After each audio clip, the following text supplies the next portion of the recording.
number of people who have registered. So if you have a free event, it might be, we typically get 50 to 60 people, 60% of people who register who actually attend. Or if you have a paid event, it might be 85 to 95% of people.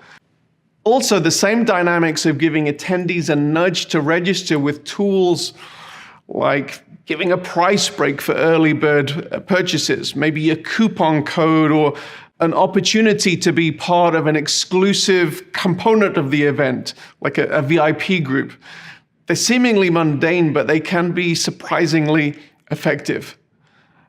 Therefore, it's important to employ a number of marketing strategies when inviting your potential audience. Communicating both the high-level narrative that we've talked about, as well as these more mundane tool nudges on timing, cost, and exclusivity, which can get people over the edge, and so you know the number of people who are going to attend your event. The next question is, who do you want attending your event? As we've previously mentioned, it's important to narrow in on the goals of the event that dictate who should attend. The value of success isn't always determined by the number of people registering. The question is, do you want the people who are attending to maybe complete a particular action after the event? Do you want to inspire a certain demographic to do something as a result of the event? Answering this who question will dictate your marketing strategy and the critical criteria of success moving forward. Next, why attendees buy your tickets.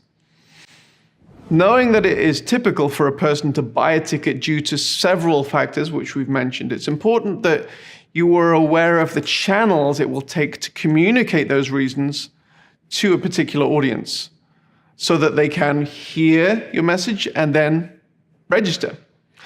These vary per organization, and therefore it's important for you to think about your own unique situation. But these typically include things like word of mouth.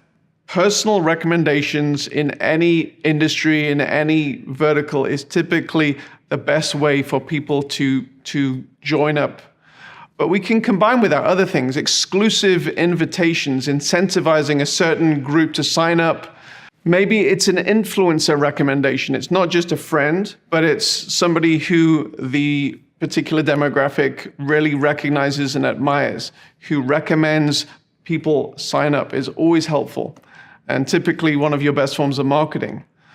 Because one of the main reasons that many attend an event is because other people they know are attending, it's critical to get the mavens in a particular social group to sign up, those people who are early adopters. Number 2 channel, social media marketing. This has become such a pervasive way of communicating to today's generation. Providing value through social media channels is always a good precursor to then inviting the audience through normal posts or through paid advertising. And then number 3, your traditional advertising channels of TV, radio, print, pay-per-click, banner advertising can still be effective to reinforce your message. And getting all 3 of these channels to come together is often the way to get people across that finish line. It's also important to distinguish between the reasons people will buy a ticket or register for your event and the reason they will remember it.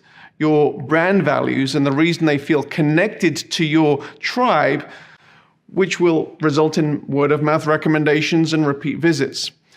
The brand value is built through the value that you deliver at the event, which could be as little as providing value through a networking platform. But real loyalty comes when you can actually create unique and memorable experiences. And this leads us in to the building of the event. So that's pretty much all there is for this section, but let's go through our checklist.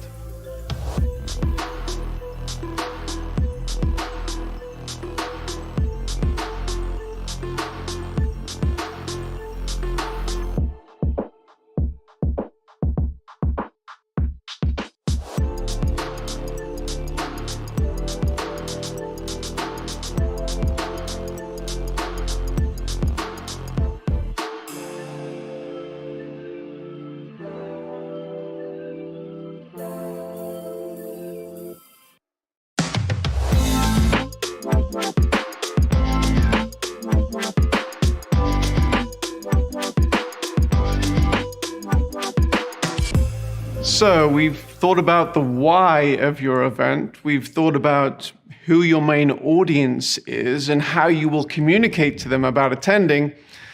Now we need to get into the meat of planning your event. And the first part now is determining when the event should take place and how long it should last. Now, event producers who are familiar with the cadence of an in-person physical event are often curious and ask us whether there are similar optimal times and durations for online events. There's no exact science in answering this question. However, there are some guiding principles which must be considered. In-person events will often require an attendee to take time out from their usual schedule. It might include travel and booking accommodation, and if this is the case for a significant portion of your audience, then it's often wise to make the hassle involved in travel and staying away from home worth it.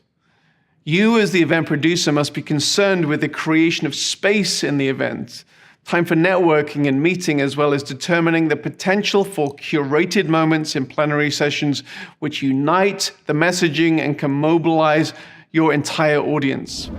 Now, hybrid